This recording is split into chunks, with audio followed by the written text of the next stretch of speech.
အကုန်ခွာချထားကရဲ့မေအနာငါနေဖို့စဉ်းစားထားပါတယ်ဘယ်လိုပဲမယွင်လို့နေလဲအချစ်ဆိုတဲ့စိတ်လေးတစ်ခုနဲ့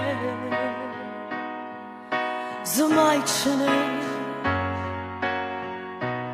ကန်တမပဲလားဒီလိုလေးချစ်ခဲ့တာငါဘဝအချီနေကတိုင်းကြီးမြတ်တွေကရနေမောင်းလေတီးပါရဲ့မင်းဆိုတဲ့စိတ်လေးတစ်ခုနဲ့ဇွတ်တူနေမယ်အော်လေပါလေမင်းနဲ့မခွဲနိုင်မယ်မင်းဟာငါဘဝရဲ့ရှားရတဲ့အရှိပါနဲ့တမောင်းလာရဲ့ချောင်းရဲ့ရုံးဝတ္ထုပေါင်းနဲ့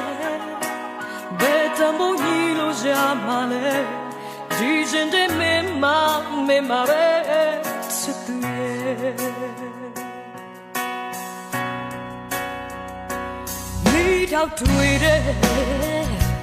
လောင်ပါစေငါရဲ့အကြောင်းရလဲရှင်ခုန်ရင်စင်တဲ့ရဲ့ပါတယ်လူတွေကဝိုင်းတာကြတယ်ပဲအချစ်တကယ်ကို